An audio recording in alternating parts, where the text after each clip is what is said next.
Le journal de la mi-journée sur RTI1. Madame, monsieur, bonjour. Voyons ensemble le sommaire de cette édition. La reprise des activités à l'hémicycle ivoirien ce 22 janvier 2024 pour les députés de l'Assemblée nationale.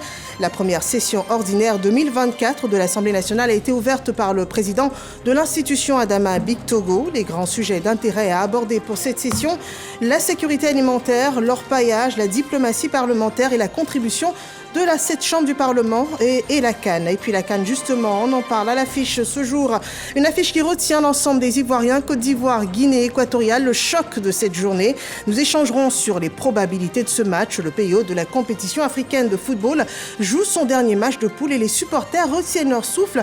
On en parle juste après les titres. Et puis en Chine, un glissement de terrain a fait 2 victimes, 45 personnes encore ensevelies. L'incident a eu lieu dans un endroit reculé de la province montagneuse de Yunnan, dans le sud-ouest du pays. 2 corps ont jusque-là été retrouvés.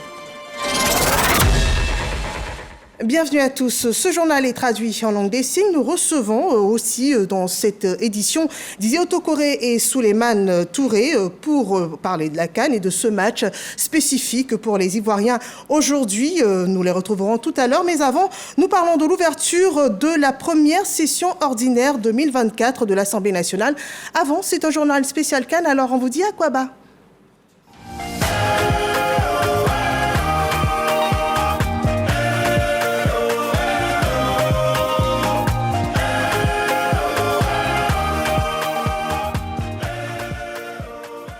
Voilà un journal spécial CAN dans lequel s'introduit l'actualité du pays avec l'ouverture de la première session ordinaire 2024 de l'Assemblée nationale en présence du haut représentant du chef de l'État, Gilbert Kone-Kafana. Dans son discours d'orientation, le président de l'institution donc de l'Assemblée nationale, Adama Bictogo, a évoqué plusieurs points, entre autres la sécurité alimentaire, l'orpaillage, la contribution de cette chambre du Parlement ivoirien dans la diplomatie parlementaire. Adama Bictogo, dans son intervention, s'est aussi exprimé sur la CAN 2023, organisée en ce moment par la Côte d'Ivoire. Un extrait du discours d'orientation du président de l'Assemblée nationale. Tout le peuple de Côte d'Ivoire retient son souffle du fait de l'important match que les éléphants footballeurs doivent livrer cette fin d'après-midi. En pareille circonstance, l'Assemblée nationale, qui est l'expression du peuple, comme elle l'a toujours fait, se tient près de notre équipe nationale afin de la soutenir. L'ouverture de cette compétition, le 13 janvier dernier, m'offre l'agréable occasion de renouveler mon souhait de voir la représentation nationale mobilisée autour de notre CAN et de notre équipe nationale. En tout état de cause, nous ne devons pas perdre de vue que le sport doit demeurer un facteur de rapprochement entre les peuples et cette CAN, qui est celle de l'hospitalité et de la convivialité, en est l'expression à travers l'accueil réservé aux peuples frères venus en Côte d'Ivoire. Mesdames et messieurs, l'évocation de l'organisation réussie de la CAN 2023 dans notre pays m'offre l'agréable occasion de saluer à nouveau celui sans qui tout cela n'aurait pas été possible. En l'occurrence, son Excellence M. Alassane Ouattara, président de la République, qui par son leadership éclairé et sa vision stratégique a su transmettre son engagement sans faille pour la réussite de cette CAN de l'hospitalité. Monsieur le haut représentant, je voudrais vous charger de transmettre au président de la République, capitaine des éléphants, que nous serons à ses côtés pour que ce soir, à 20h, au-delà de tout, des chapelles politiques, des chapelles religieuses, qu'il y ait qu'une seule chanson. Vive les éléphants, vive la Côte d'Ivoire réunie, rassemblée autour de la belle victoire. Je vous remercie. Et voilà, donc vive les éléphants pour cette journée, justement, cette compétition panafricaine de football. C'est l'occasion de manifester les valeurs de fraternité, d'hospitalité. On parle de Cannes de l'hospitalité. La Cannes, c'est chez nous et nous recevons toute l'Afrique. Ouvrons la page spéciale Cannes. Bienvenue à Kwaba.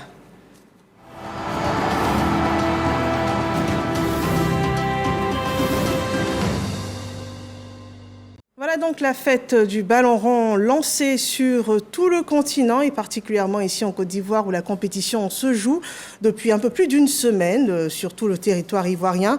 Et ce jour se joueront 4 matchs, 2 à 17h, 2 à 20h, des rencontres simultanées. Ainsi à 17h, Côte d'Ivoire, Guinée équatoriale au stade Alassane Ouattara d'Ebampé, Nigeria, Guinée-Bissau au stade Félix Houphouët-Boigny d'Abidjan et à 20h, Mozambique, Ghana, à 20h au stade Alassane Ouattara d'Ebampé.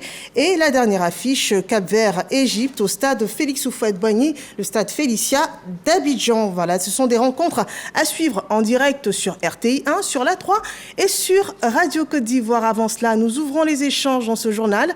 On parlera de probabilité, on sort la calculatrice stratégie footballistique propre aux supporters, pas seulement des Ivoiriens. Et pour ce dernier match de poule des éléphants de Côte d'Ivoire qui rencontreront le Nzalang national. Pour l'occasion, on vous sort le grand jeu avec des éléphants gagnants, l'un des éléphants gagnants de la Cannes 92, celle qui a inscrit la première étoile sur le maillot des éléphants footballeurs. Nous avons sur ce plateau Didier Otokoré. Bonjour, bienvenue. Bonjour, merci. Et avec lui, nous avons également sur ce plateau du Trésor un supporter, pas du tout maso, mais bien engagé, Souleymane Touré. Bienvenue. Bienvenue, merci madame, bonjour. Bonjour, bienvenue à tous. Bienvenue à vous également. Alors sans transition, on s'est bien remis des émotions du jeudi dernier. Après le dernier match des éléphants, la question vous est adressée à tous les deux. Je dirais qu'on s'est bien remis. Effectivement, à peu de choses près, le Nigeria a pris le dessus. Mais le meilleur reste à venir. Nous sommes convaincus que les Ivoiriens qui savent s'approprier le sursaut national seront à la hauteur aujourd'hui de nos aspirations, de nos attentes. Et donc délivreront un match mémorable pour que nous ayons ce soir une victoire historique, comme vient de le dire le président de l'Assemblée nationale. Et je sais que Didier n'en dira pas autrement. Non, je pense qu'on s'est bien remis. Et le football, soit il y a un perdant, soit il y a un vainqueur, soit il y a un match nul. Malheureusement, on a perdu ce match, mais ce n'est que chose remise. Et là, je pense qu'ils sont au pied du mur. Et les éléphants, quand ils sont au pied du mur comme ça, il n'y a pas de calcul, il n'y a rien à faire. C'est juste aller et puis faire ce qu'il y a à faire. Comme on dit dans le jargon, faire le boulot. Et je pense que ça va bien se passer cet après-midi. Et les éléphants de Côte d'Ivoire, on l'espère, feront le boulot. Soit il y a un perdant, soit il y a un gagnant. Et bien le gagnant de ce soir, ce sera bien nous. Bien sûr, les populations ivoiriennes sont demanderesques d'un grand match. Oui. La Côte d'Ivoire est une terre de football. Nous avons grandi dans le football. Nous avons le football en nous, depuis le président Félix Houphouët-Boigny jusqu'au président Alassane Ouattara, qui, donc grâce à la maestria, nous offre une CAN inédite. Une belle CAN. Une CAN de l'excellence. La meilleure des CAN, on dirait. Voilà, mais on est en route pour être la meilleure CAN de l'histoire de la CAN. Mais il faut dire que les éléphants ont pris conscience de tout ce qui se passe, de tout ce qui les entoure aujourd'hui. Il y a une grosse mobilisation qui est faite. Nous, notre rôle aujourd'hui, c'est de faire vibrer les éléphants à travers donc, ces vibrations positives. Il faut que nous changions de paradigme au niveau des populations, qu'après des matchs difficiles, il ne faut pas se laisser abattre. Il faut surtout garder à l'esprit que ces joueurs-là n'ont pas d'intérêt à lever le pied et que nous, derrière eux, nous devons rester un et nous devons faire confiance à ces joueurs. S'ils ont été choisis par les sélectionnaires, c'est parce qu'ils méritent.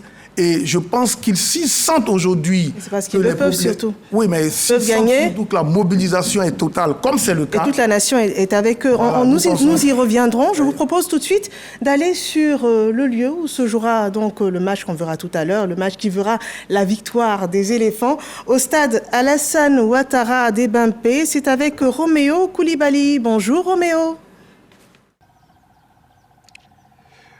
Bonjour Marine, nous sommes bien devant le stade olympique Alassane Ouattara de Bimpe où à 17h, les éléphants de Côte d'Ivoire seront aux prises avec le Nzalang national de la Guinée équatoriale. C'est une rencontre qui n'est pas inédite dans l'histoire de la Coupe d'Afrique des Nations. Les deux équipes se sont déjà rencontrées à la CAN 2012 et à celle de 2021 et toutes les deux rencontres ont été soldées par des victoires des éléphants de Côte d'Ivoire. 3-0 pour ce qui concerne la CAN de 2012 et 1-0 en 2021 au Cameroun, but de Max Alain Gradel. Les éléphants qui sortent d'une défaite face au Nigeria ont besoin de redorer leur blason et d'entamer avec sérénité, pourquoi pas, les huitièmes de finale. Et cela passe par une victoire devant le Nzalang national de la Guinée équatoriale, amené par Emilio Nsoué, le meilleur buteur de la compétition, qui envisage d'être soulier d'or, et Iban Salvador, qui est un ailier virevoltant sur son côté, qui amène à chaque fois le danger dans la surface de réparation adverse.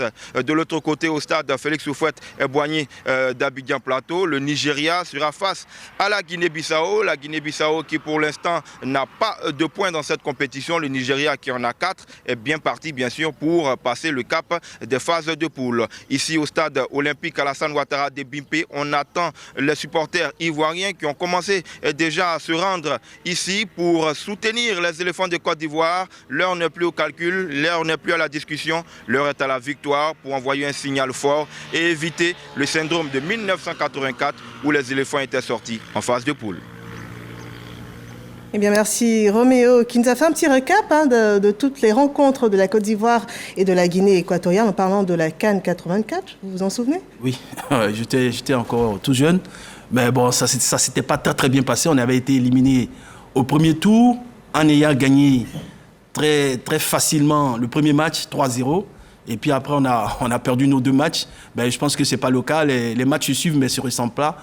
Ce que moi, je voulais dire aujourd'hui, je voudrais lancer un appel aux Ivoiriens. On est mobilisé, oui. Mais c'est une mobilisation qui est naturelle. Au stade, aujourd'hui, il faut que les joueurs sentent que les supporters sont vraiment là. Sentent que les supporters sont vraiment là. Il faut qu'il y ait du bruit. Il faut que l'adversaire sente qu'elle est vraiment à l'étranger. Ce n'est pas toujours le cas. Bien sûr. J'emboîterai le pas à Didier pour dire que des observateurs, justement, ont fait le constat de ce qu'au stade Alassane Ouattara, au premier match, on était comme des spectateurs, alors qu'il faut être des supporters. Il faut être comme les supporters de Bouaké. C'est un clin d'œil que nous faisons au stade de Bouaké avec le maire, le ministre Amadou Kone, qui déploie beaucoup d'énergie. Mais quand les populations de Bouaké sont au terrain, bien que les éléphants ne jouent pas à Bouaké, mais d'abord c'est un stade qui est plein, mais qui est fort de l'ambiance depuis le début du match jusqu'à la fin.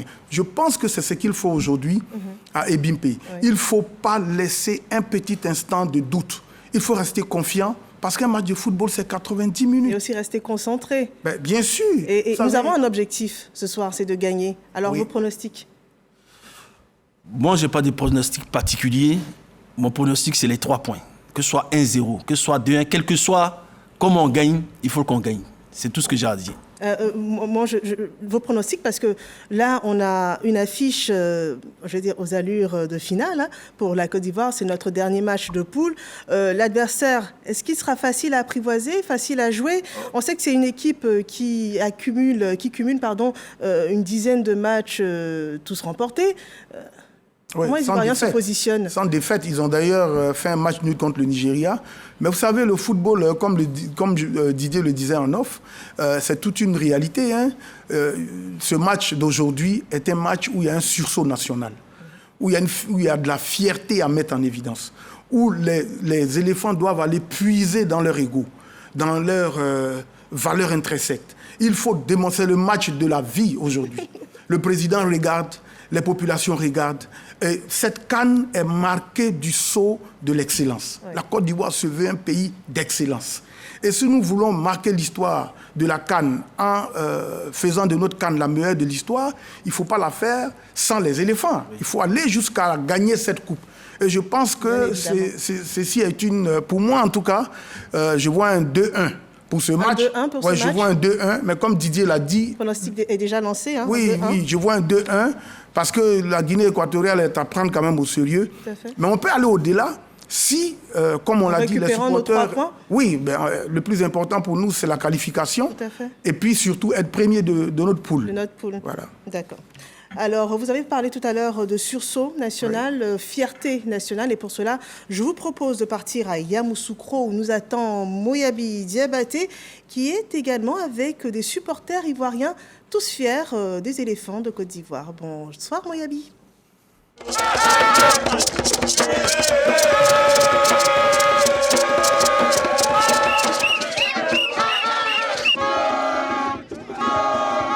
Bonjour Marine, la Coupe d'Afrique des Nations cristallise toutes les attentions ici à Yamoussoukro. La rencontre Côte d'Ivoire-Guinée équatoriale est le sujet de conversation partout, dans les rues, dans les restaurants, dans les maquis, dans les bureaux et même au CAFOP où je suis actuellement.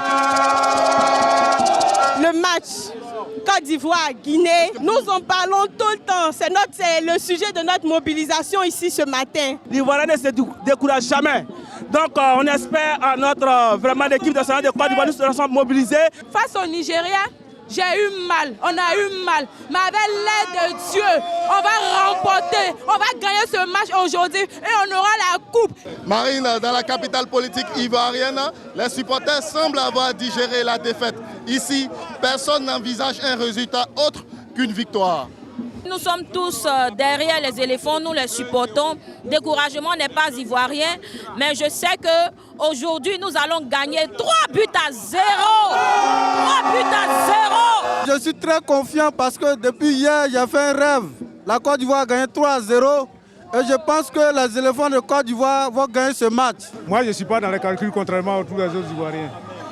L'objectif ce soir, c'est de gagner ce match. Une fois ce match gagné, on n'a plus de calculs à faire. Qu'ils mouillent le maillot, qu'ils se mettent au travail, qu'ils pensent aux Ivoiriens, qu'ils pensent à leurs parents, à leurs mamans, à leurs papas, qui sont assis dans les salons. Pour certains qui traînent des AVC. Marine, comme vous le constatez, l'attente ici est très grande. Jean-Luc Gasset et ses garçons doivent trouver la bonne carburation pour permettre au peuple ivoirien de rêver à une 3e étoile, à défaut de vivre un autre cauchemar ce soir. Merci Moyabi Diabaté. On ne vivra pas un autre cauchemar ce soir. On remportera bien évidemment la victoire dans ce match. Merci à lui de nous avoir apporté la ferveur des supporters de Yamoussoukro, la capitale de Côte d'Ivoire, capitale politique ivoirienne. Les supporters qui ont longtemps réclamé le retour de Sébastien Haller et Simon Adingra dans les stades de Côte d'Ivoire. Et ils sont annoncés également pour le 11 de départ cet après-midi, en fin d'après-midi. Oui, et parce que c'est des joueurs cadres, et puis c'est des bons joueurs. Alors c'est un buteur, on a senti que sa patte manquait, cet attaquant qui va, même s'il ne marque pas, il y a les défenseurs qui ont peur, donc ça fait peut-être à lui seul, fait jouer 2 défenseurs sur lui, ça donne de l'espace pour les autres. Mais au-delà de ça, que ce soit Haller, que ce soit Adingra, quelle que soit l'équipe qu'on mettra, il faut que cette équipe-là donne tout ce qu'elle a pour aller jusqu'à la victoire. Parce qu'une équipe, ce n'est pas qu'un seul joueur. Si on commence à compter sur un joueur ou 2, on n'ira pas très loin. C'est tout un groupe. C'est tout un groupe, oui. Moi, je dirais que la fierté nationale, c'est une conquête. Ça ne se marchande pas. La dignité ne se marchande pas. C'est une conquête. Et il nous est loisible de dire que, fort de ce que nous voyons, fort de cette grosse mobilisation des populations, de cette dynamique impulsée par ces populations, nous pensons que la victoire est avec nous. Effectivement, Haller, c'est un joueur d'un certain niveau. Il faut le dire, c'est des notoriétés publiques que les grands joueurs comme ça ont une influence sur les défenses. Et vous pensez que sa venue ou son arrivée à ce stade du jeu vous avez vu changer quelque chose dans le système de jeu ? Le ballon d'or nigérien, Osimhen. Mais il a une grosse influence dans les défenses. Et quand on sait que c'est un Haller qui est là, mais il y a 2 ou 3 gars qui sont sur lui, ça libère les côtés. Donc il faut bien comprendre que la venue d'Haller et d'Adingra apporteront fortement une plus-value au niveau des éléphants. Mais une chose est claire aujourd'hui, c'est que vous pouvez être sûr que les éléphants eux-mêmes savent les enjeux. Ils savent qu'on n'a pas droit à l'erreur. On ne va pas rééditer Côte d'Ivoire 84. Nous, on était tout petits et on a jubilé au premier match contre le Togo. Je pense qu'on avait gagné 3-0. Et puis après, on est sorti de cette CAN. Mais je pense que cette fois, on ira au second tour parce qu'on a déjà une victoire. Mais la réalité, quand on dit aujourd'hui que cette CAN elle doit être la meilleure des CAN que l'Afrique a connue, mais ça doit se faire avec des victoires des éléphants. Il ne faut pas faire douter les populations. Une chose est sûre, Aller et Adingra ne sont pas les seuls. Il y a Seko Fofana, Nicolas Pepe, Oumar Diakité qui se sont bien illustrés au cours des 2 derniers matchs. À Seko Fofana, qui est vraiment une fierté pour la Côte d'Ivoire. Qui a même été désigné homme du match homme du match, mais même pour le match où il n'a pas été désigné homme du match, tous les observateurs ont reconnu qu'il a été l'un des Ivoiriens qui a le plus mouillé le maillot. Je pense que le footballeur doit comprendre une chose, c'est qu'on peut même ne pas gagner un match, mais il faut avoir donné tout ce qu'on peut, il faut avoir couru sur toutes les balles, il faut avoir démontré aux populations qu'on n'est pas là pour rien et qu'on est porteur d'une aspiration. Une aspiration. Et vous, Didier Otokoré, en tant qu'ancien footballeur, pensez que qui pourrait davantage être révélé au cours de ce match? Qui pourrait? Oui. Bon, évidemment, Seko, parce que c'est dans son ADN de vouloir tout donner à chaque fois. Et je vois bien Kessié, Kessié n'a pas encore donné la valeur qu'on lui connaît. Et Sangaré non plus, je ne sais pas si c'est le poids de la compétition qui fait, mais on ne l'a pas encore vu. Et tout ça me donne de l'espoir. Parce que s'ils jouent à leur niveau, ça va changer beaucoup de choses, hein. D'accord. Ouais. Et nous partons du côté de Bouaké, justement, où nous attend Oda Legbe, qui est aussi en compagnie de supporters plein d'espoir pour ce match des éléphants contre le Zalang national de la Guinée équatoriale. Oda Legbe, bonjour. Bonjour Marine Kognan, ici à Bouaké. Même si les éléphants ont déçu face au Nigeria lors de la 2e journée des phases de poule de la CAN, les Bouakois sont optimistes quant à la victoire des éléphants de Côte d'Ivoire cet après-midi sur la Guinée équatoriale. J'ai confiance aux éléphants et je crois que les éléphants vont gagner 3-0 sans problème. Les éléphants méritent même de gagner. Donc nous allons les pousser jusqu'à la victoire finale. Les éléphants vont gagner par un score de 2-0. Je suis certain qu'on va gagner. Et nous sommes les organisateurs de la CAN. Donc c'est pas évident qu'on n'arrive pas de loin. Si on sort tout près, c'est pas bon. Avec vous et avec tous les Ivoiriens, nous allons donc croiser les doigts tout en espérant que les éléphants se qualifieront cet après-midi pour les 8e de finale de la CAN, car la CAN, c'est chez nous.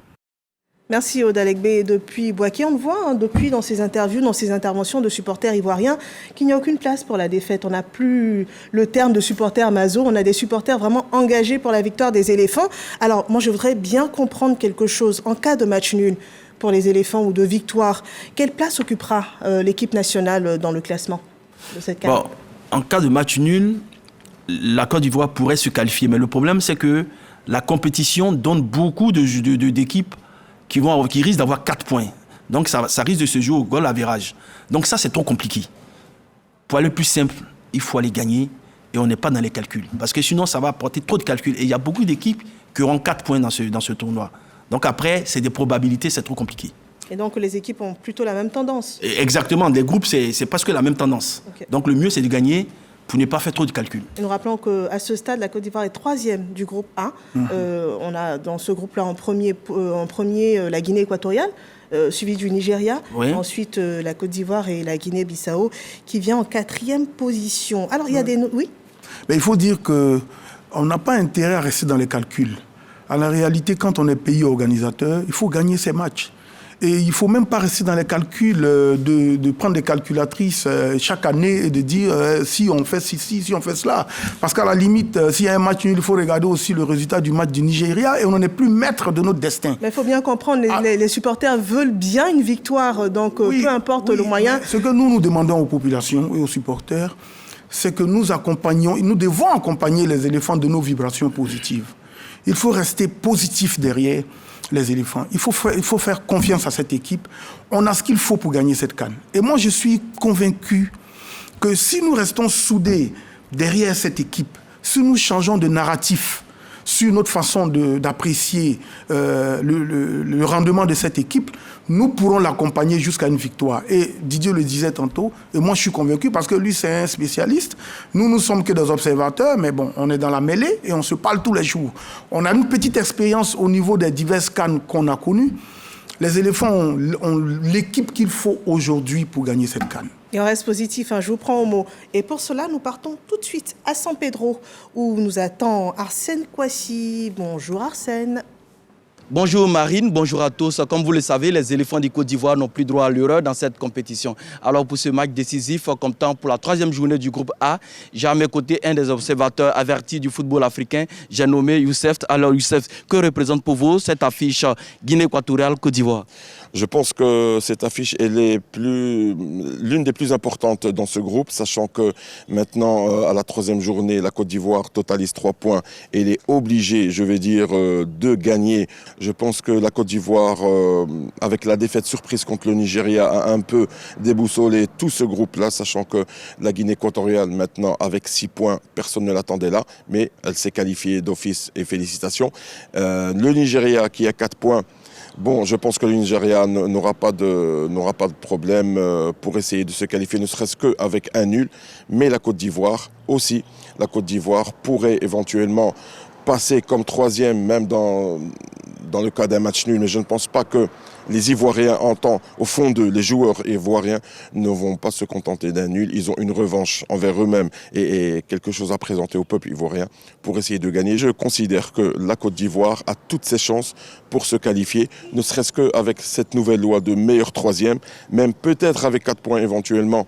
Est-ce qu'elle pourrait passer 3e? Mais pour la notoriété du football ivoirien, je pense que la Côte d'Ivoire doit gagner avec 6 points et essayer de passer. Merci. Alors vous l'avez certainement compris, Marine, ça promet cette confrontation. Ben voilà, depuis San Pedro, je crois que c'est un avis qui n'est pas du tout du goût de notre supporter engagé sur le plateau. Non, il a commis une petite erreur. La Guinée équatoriale n'a pas 6 points. La Guinée équatoriale a un match nul et une victoire. Ils ont 4 points. Donc ils ont 4 points. Voilà. Et si on les bat aujourd'hui, c'est nous plutôt qui passons à 6 points. Oui. D'accord. Mais eux, ils ont 4 points. Donc ils sont encore en ballottage. Ok, comme nous. Alors, voilà pourquoi ce match, il est délicat pour les deux équipes en fait. Pour les deux équipes, ok. Voilà. De la façon dont on vibre ici, c'est comme ça qu'ils vibrent aussi en Guinée équatoriale. Mais maintenant, il a parlé de 3e et 4e meilleur. Il y a un truc qui est important, parce que là, je le disais tout à l'heure, cette Coupe d'Afrique est l'une des compétitions les plus difficiles, celle-là. Parce que, à part le Sénégal, qui plane un peu, tout le reste, c'est difficile. Donc, il y a beaucoup d'équipes qui vont avoir 4 points. Donc, moi, je pense que ce n'est pas la peine d'aller dans les histoires de 4 points. Il faut gagner. Il faut gagner, forcément. Il faut gagner. C'est ça qui est le plus important. Il a parlé tout à l'heure de notion 3e et 4e meilleur. Oui, c'est ça. Je ne sais pas si on parle des 4 meilleurs 3e. Les 4 meilleurs 3e. Et pour la petite histoire, on nous fait des petits calculs. On est les premiers meilleurs 3e. Mais moi, je ne pense pas qu'on doit être relégué à ce niveau-là. Nous devons tout faire. Parce qu'en même temps, ce que vous devez comprendre, c'est que quand on est 3e, on rencontre le premier des autres poules pendant les 8e de finale. Okay. Donc on rencontre les meilleures équipes.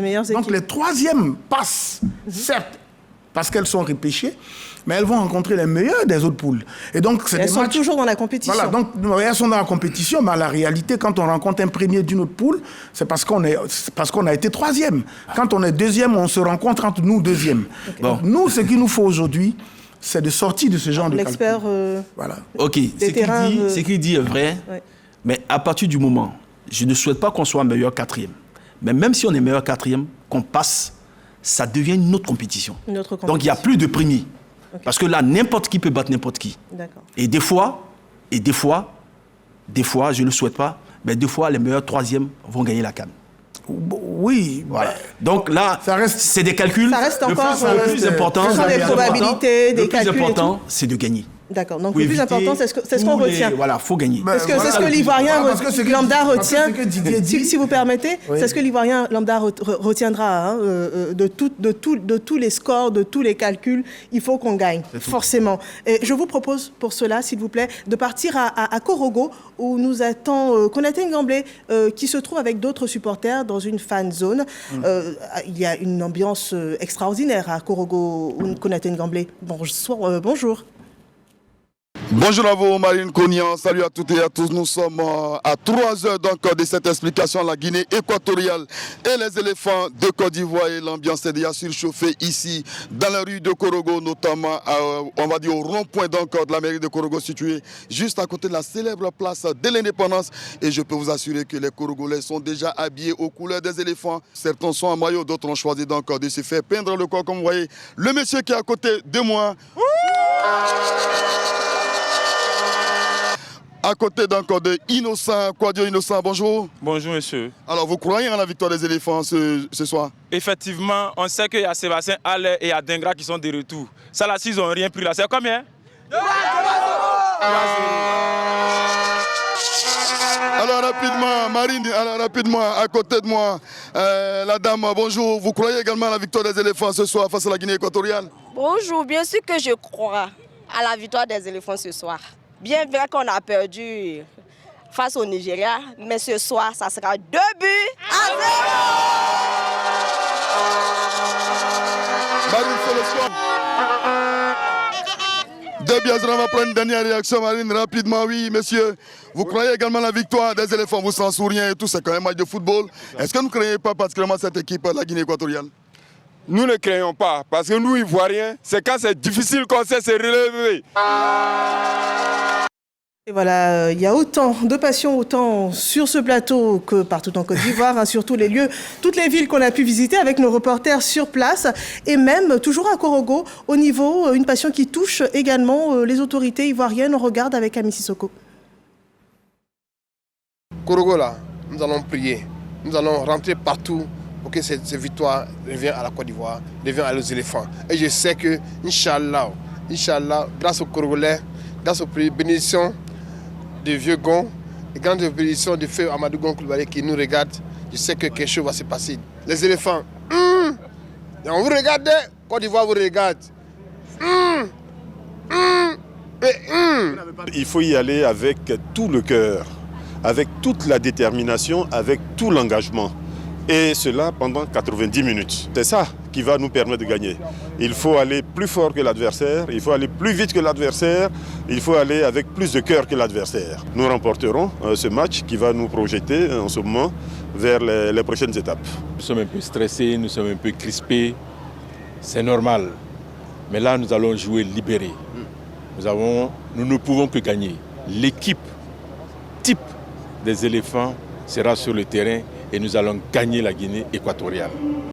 Les autorités aussi engagées que l'ensemble des Ivoiriens. Petit exercice pour tout de suite, dans la tête de Gassé, le sélectionneur des Ivoiriens. Quels critères pour un bon match, surtout qu'on est sur le fil rouge? Selon vous, quelle sélection vous ferez? Moi, quelle sélection je ferai par rapport à cette équipe? Je pense que dans l'axe central, je mettrai Willy Boli. Par rapport à son expérience. Oui. Parce que je l'ai vu jouer plusieurs fois, par rapport aussi à son calme. Voilà. Et Haller, évidemment, même si je pense qu'il sera court physiquement, il faut le mettre parce qu'à lui seul, il va apporter cette notoriété. Vous pensez qu'il interviendra dès l'entrée de jeu ou Moi, je pense qu'il faut le mettre dès l'entrée de jeu parce qu'il n'a pas un jeu pour être remplaçant. Okay. Haller, c'est un attaquant assez grand, assez lourd. Quand on est remplaçant, il faut avoir des joueurs un peu plus vifs pour entrer tout de suite dans le match. Donc, il vaut mieux qu'il commence, quitte à le remplacer. À la défense, dans le camp de la défense? Dans le camp de la défense, comme je l'ai dit, moi, je vois bien Willy Boli et puis peut-être Sengo comme arrière droit. Arrière droit. Voilà. En milieu de terrain? Milieu de terrain. C'était votre ancien poste? Ouais, j'hésite un petit peu. Moi, je mettrais par exemple le petit milieu qui est parti aujourd'hui à Naples, le numéro 10, là, pour essayer d'apporter un peu de vivacité. Mais si Adengra est là, il n'y a pas de souci. Alors et vous, en tant que supporter, votre regard? Oui, moi je pourrais dire... On parle beaucoup depuis nos salons, donc... Oui, mais ça, je veux dire qu'Haller, il est incontestablement l'homme qu'il faut aujourd'hui. Et prions qu'il soit vraiment revenu pleinement dans la compétition. Maintenant, il faut que Sangaré joue son rôle au milieu de terrain. Et puis, on a un joueur comme Franck Kessié. Les supporters se plaignent beaucoup de son rendement. Je pense qu'il faut qu'il prenne conscience de cette réalité et qu'il se dise que c'est sûrement sa dernière CAN et qu'il a tout à jouer pour rester dans l'histoire. Je pourrais aussi faire une petite digression pour dire que parce que nous, on n'est pas des techniciens. On a des grands yeux, mais en réalité, c'est Didier qui peut faire une observation empirique parce qu'il a les tenants et les aboutissants. Mais nous pouvons dire que Max Gradel, qui est un joueur qui a souvent apporté la chance aux éléphants, parce que dans les grands matchs, il a souvent fait la différence, en marquant un but plusieurs fois contre le Cameroun à diverses occasions. Je pense qu'il faut que les 30 dernières minutes, qu'on puisse mettre quelqu'un comme Max Gradel. Parce que vous avez bien remarqué qu'à l'entame de mes propos, nous avons parlé de fierté nationale. On a commencé par la fierté nationale parce qu'elle tient tout le reste. L'entraîneur peut être ce qu'il est. Les joueurs peuvent être ce qu'ils sont. Mais quand ils ont envie, comme Seko Fofana, quand tu sens que le joueur court sur toutes les balles, quand tu sens que ton compagnon est en difficulté, il faut te mettre derrière lui. Il faut qu'on puisse s'entremêler, s'entraider. Parce que ça, l'entraîneur ne rentrera pas sur le terrain, malheureusement. Et vous parlez avec tellement de passion, vous parlez d'engagement, oui. Vous parlez de victoire à tout prix, vous parlez également de victoire incontestable pour les Ivoiriens. Une victoire à tout prix, on fait le point de la presse, de ce que dit la presse ici en Côte d'Ivoire, et c'est avec Serge Coléa. Cri de cœur à l'unisson, la presse sonne la révolte des éléphants de Côte d'Ivoire. Ce lundi 22 janvier, l'union est sacrée, la vision nationale. Le vice-président de la République, le Premier ministre et le président de l'Assemblée nationale y croient, les supporters aussi. Nos éléphants, nous savons que ce soir, ils nous feront plaisir. Ivoiriens n'est jamais découragé. Les éléphants sont debout. C'est vrai qu'on a trébuché, mais la compétition n'est pas encore terminée pour nous. Nous sommes encore dans la course et ce soir, je pense que nous allons créer la surprise pour que ça reste gravé dans la mémoire de chaque Ivoirien. La victoire, rien que la victoire, avec en prime des informations rassurantes. Le retour dans l'équipe de deux pions essentiels du dispositif de Gassé, Sébastien Haller et Simon Adengra. Pour entretenir la flamme de l'espoir, chaque manchette de journal y va de son conseil, de ses petites astuces ou encore de ses messages patriotiques. Je lance un appel aux supporters de ne pas se décourager. Et l'échec contre le Nigeria, je considère que c'est l'échec de la victoire. Parce qu'on ne peut pas acquérir une victoire sans sacrifice. Donc nous supportons les éléphants. Des anciens footballeurs internationaux, Didier Drogba et Serge Alain Magui, s'expriment pour donner quelques clés de ce match de tous les dangers.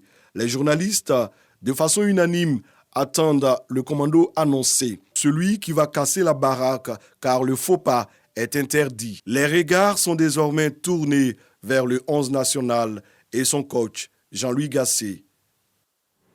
Et voilà, donc l'avis de la presse ivoirienne sur ce match qui opposera la Côte d'Ivoire à la Guinée équatoriale dans quelques heures à partir de 17h. Un match qui est à suivre sur RTI 1, sur la 3 et également sur Radio Côte d'Ivoire. Je suis toujours avec nos invités du Trésor pour ce journal spécial Cannes. Didier Otokoré, Souleymane Touré, supporter, ancien footballeur et également vainqueur, faisant partie de l'équipe vainqueur de la CAN 92. Vous avez écrit un livre, vous nous donnez des confidences, vous nous livrez vos confidences pour ce qui concerne, j'ai le livre en main, oui. Donc je le présente à tous les téléspectateurs, les confidences d'un éléphant. Quelle est l'opportunité de cette sortie juste maintenant? L'opportunité, juste maintenant, bon, ça c'est le hasard. C'est okay. Le hasard parce que ça faisait quand même 2 ans que ça traînait. Mais je pense que c'est bienvenu parce que là-dedans, pour ceux qui l'ont lu, il y a comment on gagne une CAN. On ne gagne pas une CAN parce qu'on a des super joueurs. On ne gagne pas une CAN parce qu'on est tout beau. On gagne une CAN d'abord, il faut d'abord être ensemble du début à la fin, les 23 joueurs. Les 23 joueurs doivent être ensemble. Et ils doivent parler le même langage. D'accord, donc là, c'est juste un bref résumé que vous nous faites sur tout ce qu'il y a contenu dans ce livre. Voilà. Un livre qui nous parle également d'Akradjo. Je vous conseille de l'avoir chez vous pour éviter toute polémique, toute fausse polémique. Et puis bon, c'est toutes les vérités d'un éléphant, de celui qui a participé à ces événements-là et qui les a pleinement vécus. Si je pourrais vous arracher une dernière confidence, en tant que joueur, footballeur, à cet instant précis de la compétition, dans quel état d'esprit on se trouve? Et puis, qu'est-ce qu'on attend vis-à-vis des supporters? Les supporters attendent beaucoup des joueurs, mais qu'est-ce que les joueurs attendent des supporters à ce stade? Les joueurs attendent des supporters. Il faut qu'il y ait du fa. C'est-à-dire qu'un bruit assourdissant. Et tout le temps, de la première à la dernière minute. Okay. Que du bruit. C'est-à-dire, il faut qu'il s'est dit. En fait, le bruit, c'est pas pour les Ivoiriens. Mais c'est pour les Guinéens équatoriens qui se disent, mais on est où là? Et c'est le cœur d'un éléphant qui parle. Et voilà, c'est le cœur d'un éléphant. Il ne faut pas aller et puis regarder. Quand il y a un but, on est content. Oh, non, c'est pas ça. C'est vibrer du début à la fin. Vibrer du début à la fin, supporter. Oui, moi je pense. La balle est dans votre camp. Oui, le football est un maillon essentiel de cohésion sociale déjà. Okay. Et cette victoire d'aujourd'hui doit être une lapalissade. Ça doit être une évidence. Il faut que les joueurs mouillent le maillot, mais que les supporters mouillent aussi le maillot dans les tribunes.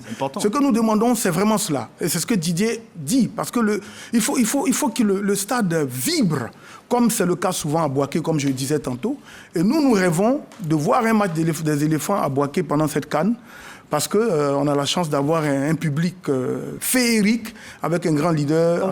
Donc, pour résumer, on fait beaucoup de bruit en tant que supporter. On mouille le maillot sur les terrains pour les joueurs. Oui. Également, on mouille le maillot dans les gradins en tant que supporter. Merci d'avoir répondu à notre invitation. Je voudrais dire merci au ministre Amicha, qui est le président du COCAN, d'avoir préfacé ce livre, parce que c'est lui qui m'a donné l'envie d'aller au bout de mes idées. Et de nous livrer toutes ses confidences. Donc c'est un livre, on le rappelle, à avoir chez vous. Merci. Nous poursuivons donc ce journal avec l'investiture du président Félix Tshisekedi en RDC, une cérémonie à laquelle a participé le président de l'Assemblée nationale de Côte d'Ivoire. Moussa Konaté revient sur ces événements. Le président de l'Assemblée nationale à Kinshasa, capitale de la République démocratique du Congo, pour l'investiture du président Félix Antoine Tshisekedi. Avec à ses côtés, Woutabuna Ouattara, le ministre en charge de l'intégration africaine et des Ivoiriens de l'extérieur. Adama Bictogo représente le président de la République Alassane Ouattara à cette cérémonie, marquée par la présence de nombreux chefs d'État. Une prestation de serment à cette audience solennelle et publique au stade des Martyrs. Moi, Monsieur Tshisekedi Tshilombo Félix Antoine, élu président de la République démocratique du Congo, je jure solennellement devant Dieu et la nation d'observer et de défendre la Constitution et les lois de la République, de maintenir son indépendance et l'intégrité de son territoire, de sauvegarder l'unité nationale. La Cour prend acte de votre prestation de serment en qualité de président de la République démocratique du Congo. Un engagement pris devant les juges de la Cour constitutionnelle. Félix Tshisekedi entame officiellement donc son deuxième mandat à la tête du pays. Dans son discours d'investiture, le président Tshisekedi appelle le peuple congolais à l'union. La sécurité et le renforcement des actions sociales seront au cœur des défis à relever pour ce deuxième quinquennat. Au-delà des questions relatives à l'emploi, à la cohésion nationale, à l'économie nationale et à la monnaie, le renforcement de l'État dans sa capacité à sécuriser la population et ses biens, à assurer la défense ainsi que la sauvegarde des intérêts de notre pays partout où ils sont discutés, sont là autant de sujets qui aujourd'hui nourrissent vos préoccupations. Ces préoccupations pour lesquelles des actions visibles ont été réalisées au cours du précédent mandat et qui continueront d'être au centre de l'action gouvernementale sous mon impulsion et au moyen de ma vision. Félix Antoine Tshisekedi a été réélu président de la République démocratique du Congo en décembre dernier, après un premier mandat de 2018 à 2023. Âgé de 60 ans, il est le 5e président de l'histoire de la RDC. Et dans le reste de l'actualité hors de chez nous, dans le sud-ouest de la Chine, au moins 47 personnes sont portées disparues ce lundi après un glissement de terrain survenu dans la province de Yunnan, dans le sud-ouest donc de ce pays, a rapporté la presse officielle chinoise. Selon la télévision publique également chinoise, au moins 8 personnes sont décédées dans ce glissement de terrain. Des centaines d'habitants ont été évacués d'urgence et les recherches se poursuivent pour retrouver des survivants. Et nous rappelons les rencontres de football ce jour pour la CAN 2023, 2 rencontres à 17h et 2 à 20h, des rencontres donc simultanées. Ainsi, se jouera au stade Alassane Ouattara d'Ebampé, Côte d'Ivoire, Guinée équatoriale, Nigeria, Guinée-Bissau au stade Félix Houphouët-Boigny d'Abidjan, une rencontre que vous pourrez suivre également sur Fréquence 2. Et puis à 20h, Mozambique-Ghana au stade Alassane Ouattara d'Ebampé, Cap-Vert, Égypte au stade Félix Houphouët-Boigny d'Abidjan, des matchs que vous pourrez bien suivre en direct sur RTI1, La 3, Radio Côte d'Ivoire, et pour ce qui est donc du match Nigeria-Guinée-Bissau sur Fréquence 2. Merci de nous avoir suivis. C'était un journal spécial CAN traduit pour vous en langue des signes. Nous recevons sur ce plateau Didier Otokore, ex-footballeur, également champion de la CAN 92, et Souleymane Touré, supporter fervent et engagé des éléphants. Merci d'avoir répondu à notre invitation, à l'invitation de la RTI. Et puis on se quitte en musique avec une hymne spéciale pour encourager les éléphants de Côte d'Ivoire, et on espère qu'on se retrouve demain pour célébrer la victoire. Bon après-midi chez vous. Venez, venez, ça se passe ici, en Côte d'Ivoire. Bienvenue, ça se passe ici, c'est la Coupe d'Afrique. Passe le message.